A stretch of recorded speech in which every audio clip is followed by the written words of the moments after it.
нешто завршуваме, нешто ќе почнуваме, завршуваме и мислам дека денес дефинитивно со ова послание. Првото послание до Коринтијаните, после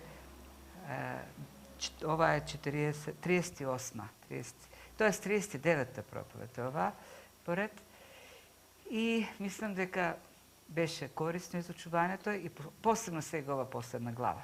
Минатиот пат почнавме со неа, но бидејќи имавме гости и долга е, имам неколку теми, успеавме само да го видиме овој дел парите, т.е. давањето.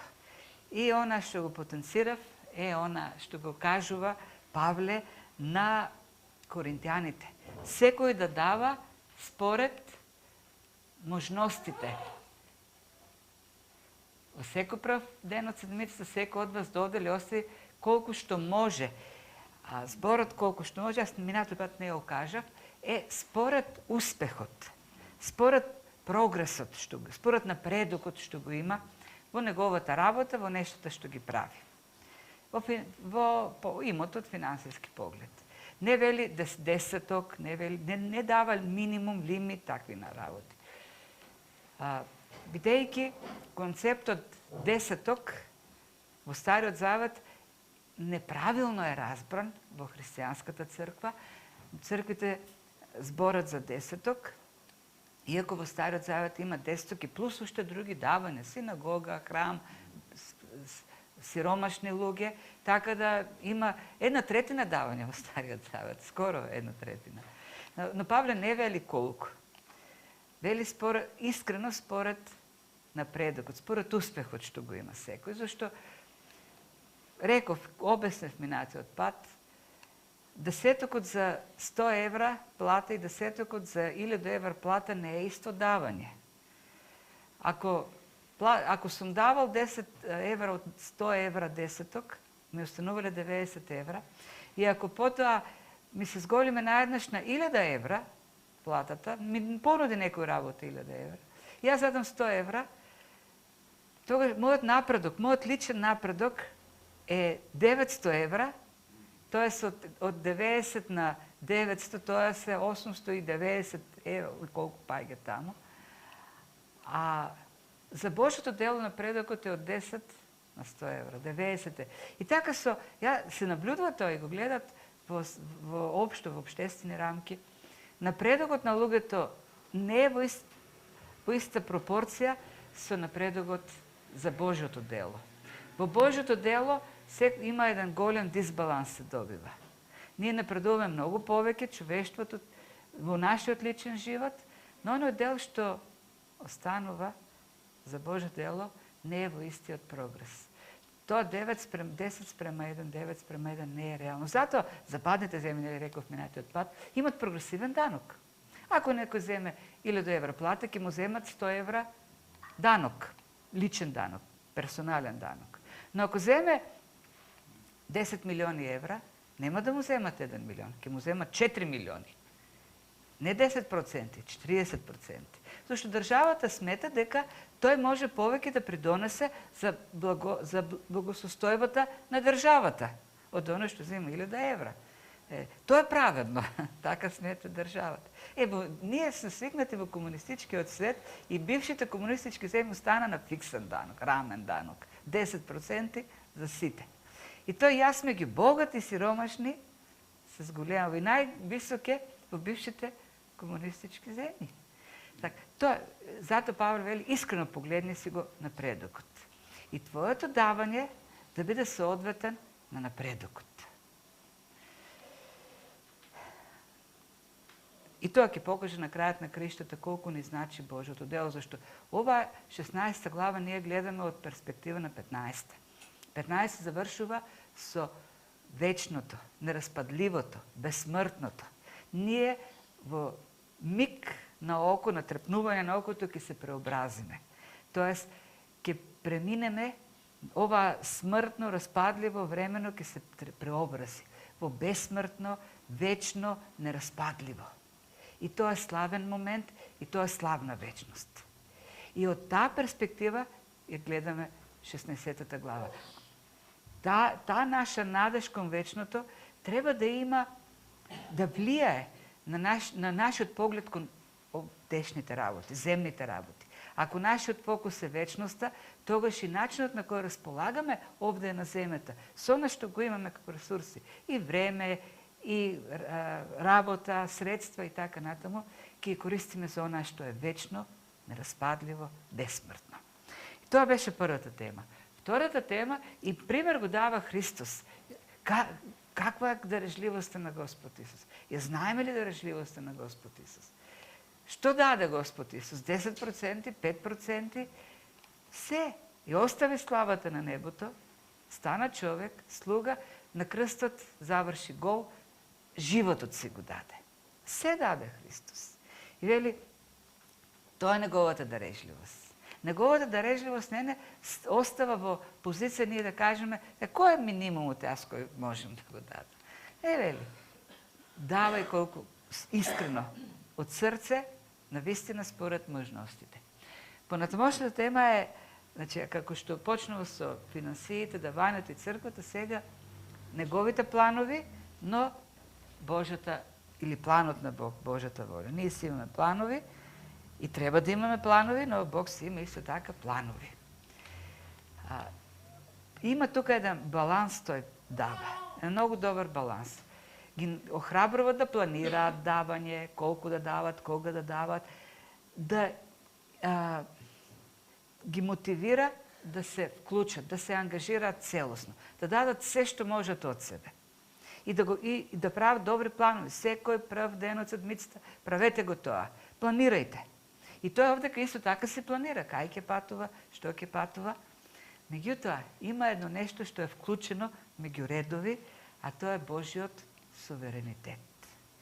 Им вели, ќе дојдам кај вас, откако ќе ја поминам Македонија, зашто низ Македонија само ќе минам. Не ми е планот да одам во Македонија. А може би кај вас ќе се задржам, па дури и да презимувам, та вие да ме придружувате на секаде каде што ќе одам.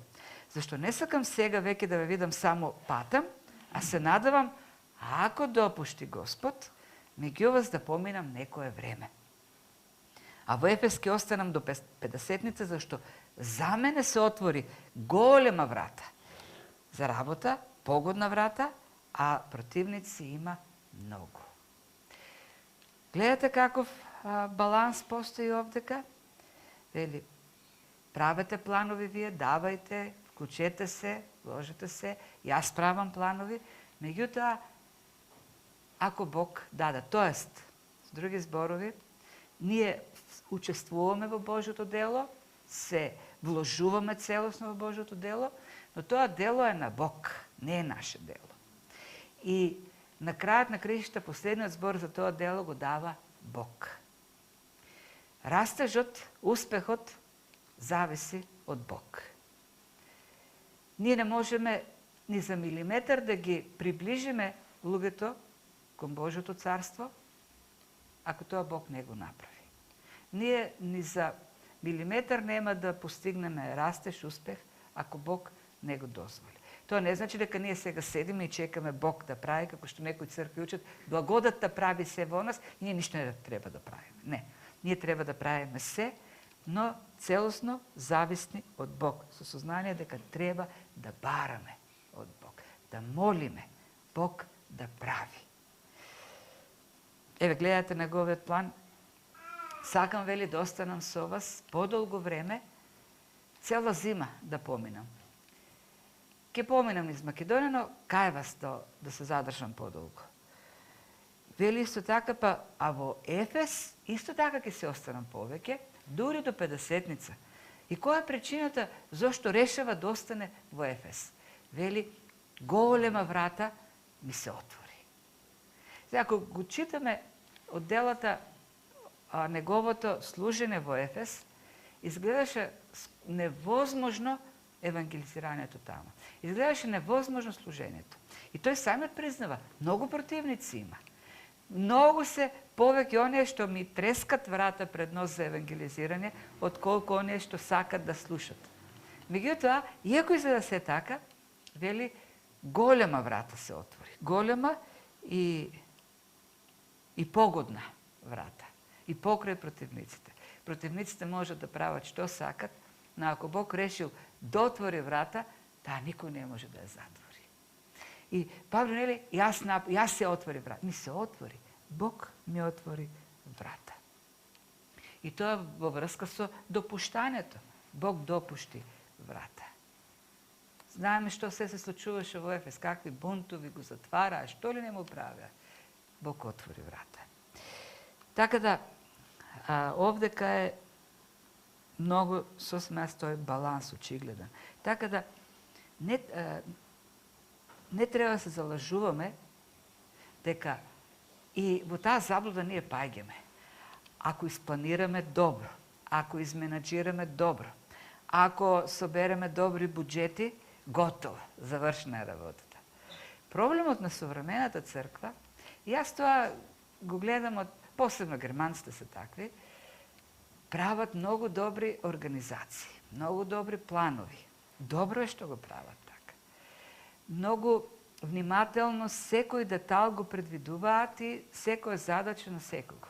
Во какви рокови да се исполни. И ако се случи нешто, да не е во ред, не се заврши работата, го барат виновникот. Кој кај потврлил. Може да се случуваат такви работи. Но што фали во сето тоа? Дека на крајот на краишта тоа е Божја работа. Отсуствува оно што го забележувам зависноста од Бог. Како се од нас да зависи. Нема како Бог да е, тој дал се, сега вие правите, и ако вие направите, ќе успеете работите. Црквата денес, воопшто го зборуваме црквата, е менаџерска, има и ресурси. Меѓутоа, фали онаа зависност од Бог која присуствувала во раната црква. Како кој беше, Пакар ли беше рекол, Тозар беше. Раната црква, ако можеме проценти, не можеме проценти, вели 90% раната црква зависеше од Бог во ресурси, во се 5% од себе се. Денес 95% се е ние што ќе направиме, 5% ќе го вклучиме Бог. Како време, како молитва, како се. Тоа не може да се каже така, но тој сака некаква слика да представи. Така, нештата се случуваат ко Бог ги дозволи. Зато треба да молиме. Молитвата е најважна од се. Постојано да се молиме. Се да биде пропратено со молитва. Господи, отварај врати. Господи, дај поволни можности да служиме. Господи, ова што го имаме и што го правиме, Ти благослови го да успее. Зашто нема успех. Ако ни растат ресурсите, ни се подобруваат условите за работа, ако има повеќе подобра опрема и се, не значи дека луѓето веднаш ќе дојдат. Да се молиме. Господ да отвара срце. Во Скопје, во Македонија, во целиот свет, потребно ни да се молиме, да се собираме, заедно да се молиме. Или пак ако немаме доволно, некои имат повеќе. Не е тоа, не значи тоа дека ние нема да успееме како другите. Бог прави да успеваат работите. Бог пополнува недостатоци. Бог покрива со својата сила слабости. Така, Божјото дело е Божји проект. А ние сме вклучени во тој проект, ние сме во неговите раце. Така го гледам убаво тој баланс. Давајте се, правете се, планирајте се. И јас планирам. Но треба да памтиме, да живееме, да служиме со знанието Господи. Ти направи го сега ова. Ти благослови го. Понатаму служењето и служителите на Бог. Кажу дека оваа последна глава треба да гледам во контекстот на целата книга. Ова се последните зборови на Павле, заклучните зборови. И не одскокнуваат од се оно што било пишено до тогаш, од сите проблеми кои биле спомнати во таа книга. Целата книга, целото писмо, послание почнува со список на некои луѓе кои биле идоли во црквата, така да кажеме. Не, памтите, првите стихови, јас сум Павлов, јас сум Кифов, јас сум Аполосов, јас сум Христос. И акцентот е на јас сум. Не на Павле, Аполос, Кифа, акцентот е на она јас сум. користат онаа фраза его еми, јас сум Павлов. Тоест го присвојуваат авторитетот на луѓето и се фалат они со тој авторитет. Тоест, бидејќи јас сум Павлов, јас сум повеќе од другите. Јас сум повеќе од оној што е Петров. Веќе Павле е поголем. Оние па Петровите ве, не, Петар е најголем, тоа е карпата на која Господ ја гради црквата, ние сме поголеми од другите. Овдека има еден друг список. Спомнате се луѓе кои ги нема воопшто во прва глава. Анонимци се за нас. Освен Ананија и Самфира од делата, Тимотеј, другите не ги знаеме. Не сме чули, не знаеме ни кои се тие луѓе. И Павле ниф им ги препорачува. Некој си Стефанин, некој си Ахаик, некој си Фортунат и така натаму. Од тој список во првата глава само Аполо се спомнат. И тоа пак, вели, многу го молев, а што се однесе од братот Аполос, многу го молев да дојде кај вас со браќата. Ептен го молев. Но, навистина, се тоа не навистина, не е зборот на вистина. Всушност, вистински збор, но никако не сакаше да дојде. Се може би имал причини. Може би целата атмосфера од црквата, таа поделба го спречила, не знаем. Но пак контекстот во кој што е спомнат овдека Аполос, не е, нели, почитувајте го, прифатете го, туку едноставно тој не можеше да дојде. Но, вели, ќе дојде, некоја ќе биде погодно, може би погодно во црквата, ќе се сменат нештата, вели, кога ќе дојде ако има поволна можност, така пише во оригиналниот текст. А другите луѓе, како што кажав, се така, анонимни. Тие што ги препорачува, и вели зошто ги препорачува, меѓу другото, например, Тимотеј го препорачува, гледајте да биде безбеден, никој да не го презира, нели, кога ќе дојде кај вас, тоа е 10 и 11 стих, зашто тој го извршува делото Господово како и јас. Или, со други збор, вели, овдека, ако сакаме буквално да преведеме, тој работи посветено на Божјото дело, како што јас го правам тоа. Ако мене ме почитувате за некаква верност, посветеност, исто така треба да го почитувате и Тимотеј. Во 15 стих вели, ве молам уште браке, знаете дека домот на Стефанин е првиот плод на Ахаја и дека се определе да им служи. Тоа служи е исто со она што го пишува за Тимотеј. Служи. Тоа е првото семејство што поверувале во Грција. И се посветија да служат. И продолжува во 16 стих, покорувајте им се и вие на такви и на секого што се работува и се труди. Вели, покорувајте, помагајте, подкрепувајте ги.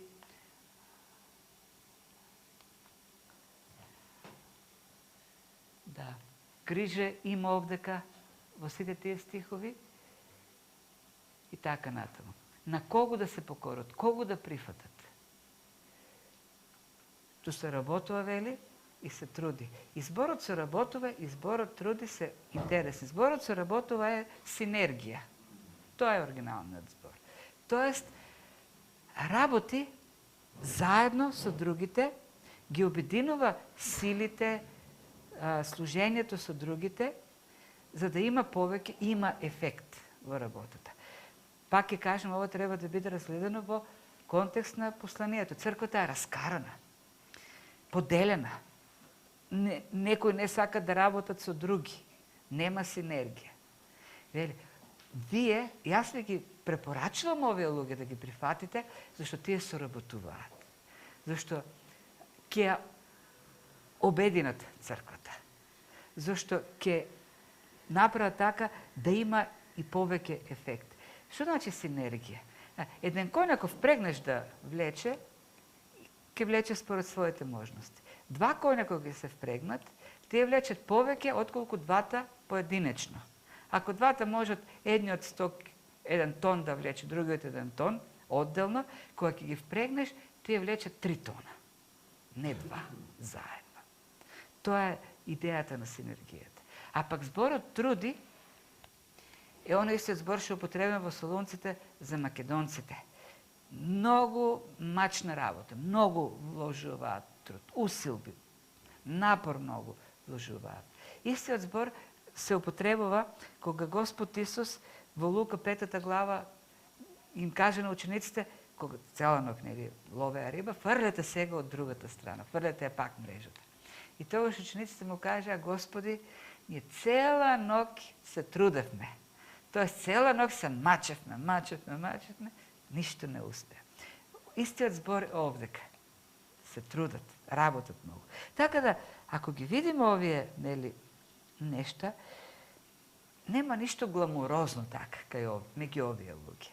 Не се како Аполос красноречив, не се харизматични, можеби како Павле, или пак не се така смели, силни како Петар, како тој беше таков човек. Ништо нема. Не им вели, тие се харизматични луѓе, прифатете ги, или знаат да убедуваат, знаат да можат да влијат на луѓето, или пак не знам какви се други ние имаме меѓу нас стандарди, причини. Не се драматични, не се импресивни. Едноставно служители се. Служат. Сакат да служат. Се трудат. Соработуваат. Работат заедно со другите. Со нив може да работите добро. Или тоа се причините заради кои што треба да ги прифатите. Ние во нашата грешна природа, така и во светот, повлијани сме од светот, ние имаме друг стандард. Кои луѓе би ги избрале? Тоа е факт. Сите тие сме повлијани на таков начин. Бараме некак визионери. Луѓе кои имаат визионери се. Тие луѓе такви ни требаат нас. Да. Моки, специјални моки, кои и се претворија таквите луѓе во не гура, во шамани. Ние имаме шамани во црквите денес. Луѓе кои се прават, знаат секакви способности имат да прават. И духовно, телесно, душевно, се прават. За се ги бива. Ама такви сме луѓето. Пророкот Самуил кој беше Божи пророк. И тој падна во истата стапица. Бог му рече, јас го отврлив Саул, иако тагуваше долго време Самуил за Саул, му каже, сега ќе одиш во домот на Јесеј, таму јас од тој дом ќе издигнам цар. И отиде во домот на Есеј и го прашах за синовите и тој му го покажа најголеми, најстариот син и пишува таму и Самуил виде дека беше, имаше убава надворешто, убава опаковка. Изгледаше така софистицирано. И рече, ова е царот. Не може да биде друг. И тогаш Бог му рече, не гледај на лицето негово и високиот негов раст, јас го отврлив. И јас не гледам така како што гледа човек, зашто човек гледа на лицето, а Господ гледа на срцето. И тогаш Самуил рече, добра, покажи ми го други. Му го покажа вториот, третиот, колко 8 или 7 бе или 8. И Јесеј кажа, готово, немам, тие се моите деца. И само рече, не, сигурно, но Бог ми рече дека тоа е, зашто Бог рече, не ово. Мора да има уште некој дома. И тоа ще се, да, бе има уште една, тој сигурно не е на списокот. Нема шанси тој да е цар. Имаме едно дете Давид, овчарче таму, ама ако Бог не ги избра овие, никако овој нема да го избере. Нема шанси. А само, нема да тргнам од домот, додека не го доведете Давид. И тогаш Бог рече, да, тоа е мојот цар. Тоа го избирам за цар. Многу ни се поинакви, ни гледаме многу поинако на нешто отколку што Бог гледа. И овдека тој список е таа потврда. Црквата беше поделена заради култови кон личности. И на крајот Бог им вели, Павле им вели сега, овие ви ги препорачувам да ги примите во црква. И ним да им се покорите. Нив да ги слушате. Нив да ги почитувате. Христос и тој ни остави таков пример. Синот човечки не дојде да му служат, иако е Бог, туку дојде да послужи, така што и дури и да го даде животот свој за откуп на мнозина. Денес црквата е оддалечена, зборам глобално, од овие стандарди. Има и конкурс дори веќе за црковни одбори. И на тие конкурси, доколку би се појавиле многу луѓе што ги имаме како херои во Библијата, не би биле примени во бордовите на црквите. Дури Исус не знам дали би бил примен. Па на крајот на краиштата Исус од кого беше отврлен? Од духовната елита. Не го растна римјаните, го растна верниците. Го растна оние што сметаат дека тој не е достоен да биде Месија, да биде Бог. Така да внимаваме. Тоа е да ги имаме во предето и да се молиме. Нашите служители да не западнат во повлијаени од светот, од стандардите на светот. Ние да не западнаме. Кога вреднуваме, кога следиме, што следиме. Какви вредности следиме во луѓето, во служителите. Значи, тоа е другата тема, трета поред и последната. Синот човечки не дојде да му служи, туку дојде да послужи и да го даде животот. Последната говори за зрелоста,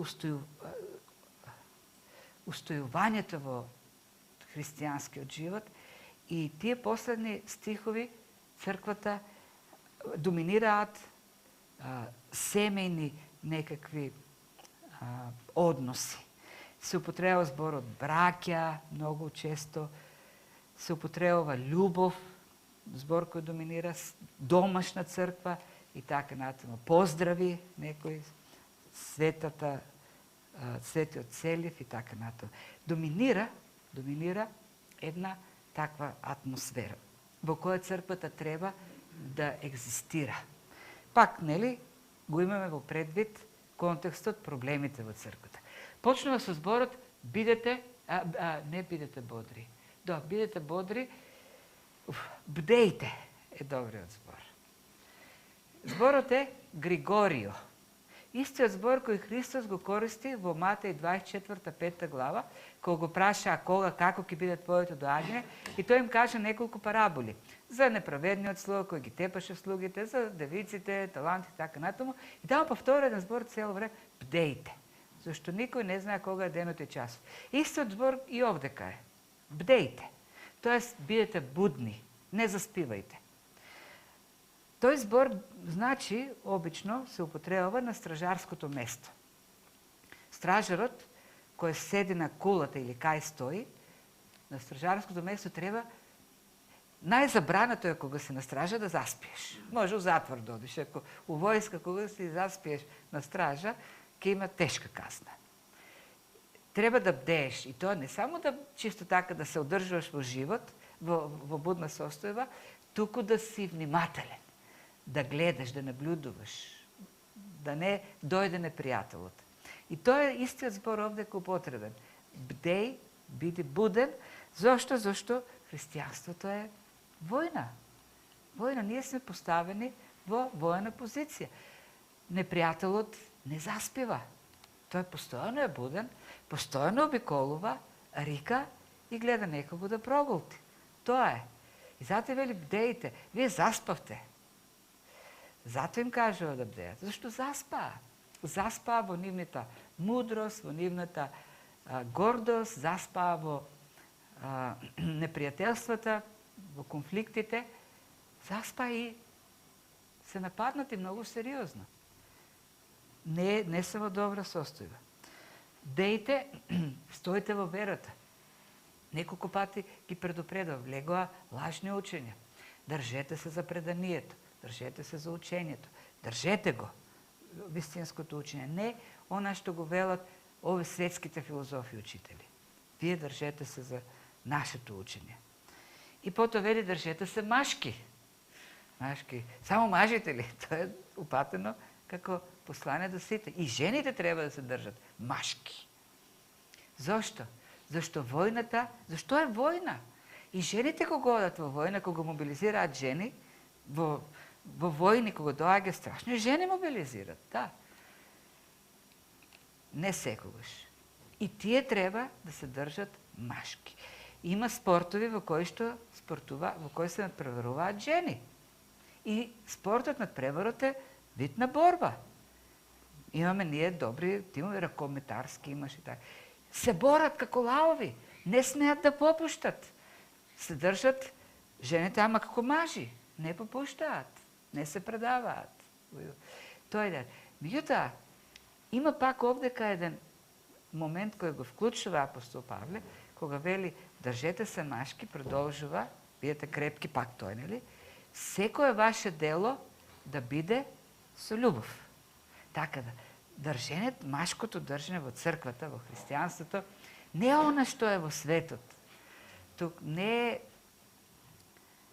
машичо, што тресне, ќе викне сите да се не стресат и така натаму. Тоест, кога ќе се појавам, јас треба да се плашат од мене.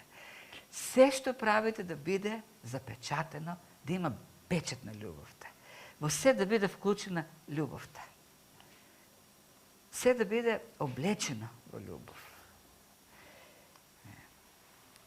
Тоа е да не познаваат, како што вели Христос, по љубовта. И ова го вклучува апостол Павле овдека, зашто во црквата очигледно имало омрза. Имало злоба едни кон други. Се правеле многу работи. Очигледно е дека, кога гледаме тоа, пророкувале, проповедале, имало мудро знаење и така натаму, но вели, нештата што ги правите не се од љубов. Фали љубов. А ако нема љубов, како што каже од 13 глава, нема никаква вредност ништо. Ако немам љубов, не сум ништо. Тоа е. Не вредам за ништо.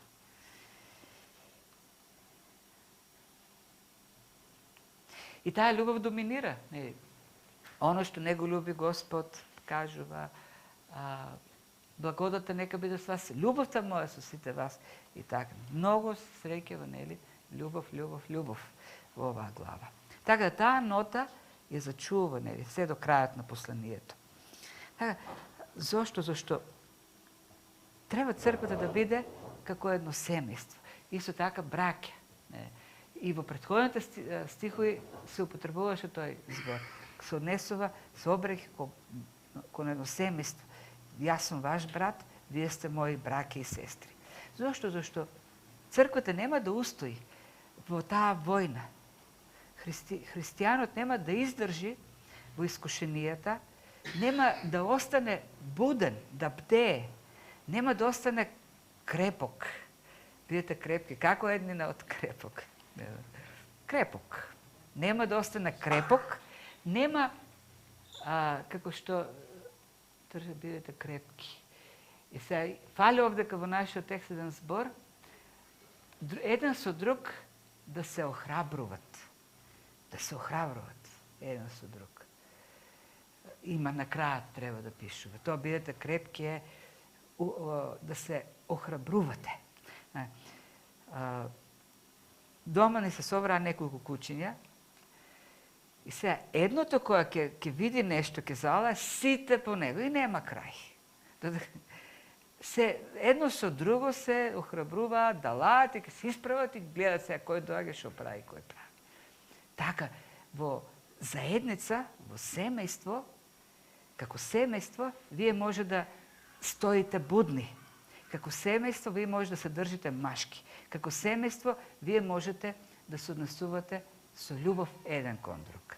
Зашто христијанство не е индивидуален проект.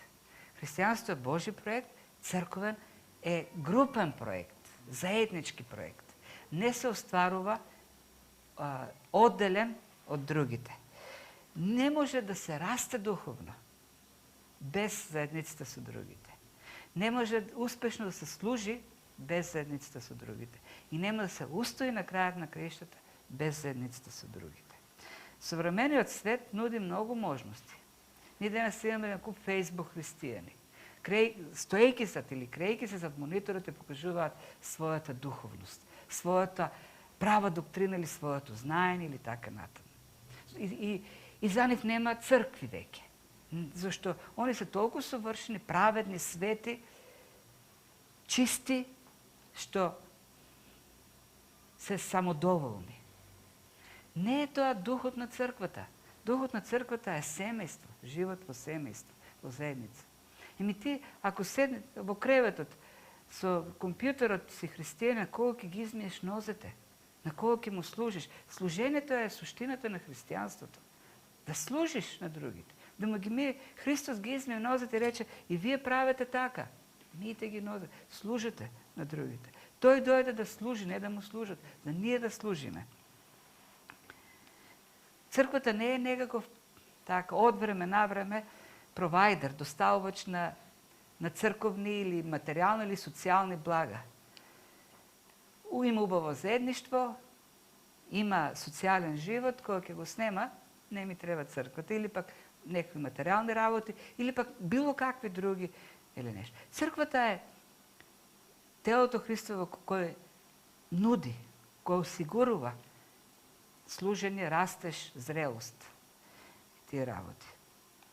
И затоа Павле предупредува, ако некој не го љуби Господ Исус Христос, нека биде проклет. И тоа ако некој не го љуби Господ Исус, треба да го видиме во контекстот на книгата пак. Со тоа што тие не се љубат еден кон друг, со тоа што нема љубов меѓу нив, тие покажуваат дека некој љубат Господ. Како што Јован вели, како ти велиш дека го љубиш Бога, а не го љубиш твојот брат? Секој што не го љуби својот брат, не го љуби и Бог. Тоа е принципот. И вели, Мараната, Христос доаѓа. Христос доаѓа, внимавајте. И ќе побера сметка од секого. Тоа Мараната значи Христос доаѓа во превод.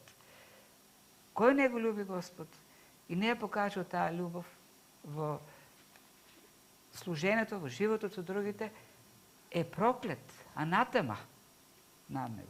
Тоест, ќе даде сметка пред Господ кој доаѓа. И тоа скоро доаѓа. И толку е важен тој текст на крајот, Павле смета дека е толку важен тој текст, што тој вели, јас лично ги напишав сега овие зборови на крај. Вели, кај беше тоа сега? 21. Да поздравам јас Павле своерачно. На крајот, иако има проблеми со очите, иако не е во можност, го зима перото и сака тој лично да им ги напише, не некој писар на кого што му диктира, тој самиот со својот подпис, со својот ракопис да се вложи во сето тоа. И на крајот завршува со пак љубовта и благодата. И љубовта и благодата в последните 2 стиха се врзани со Исус Христос. Благодата на Исус нека биде со вас, љубовта моја во Христос да биде со вас.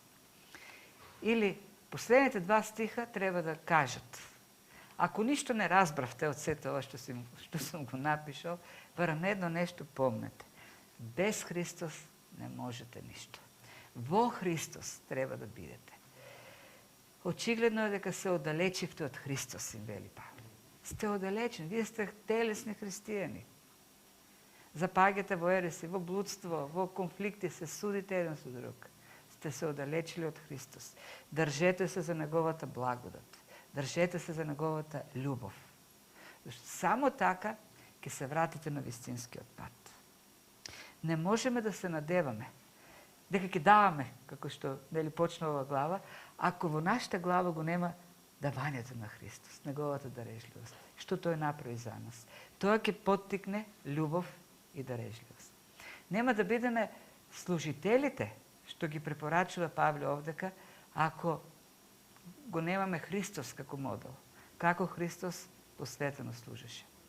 Нема да го имаме таа пожртвуваност како Христос не е парадигмата за страдалник. И нема и ќе сонуваме само за успех, растеж, напредок,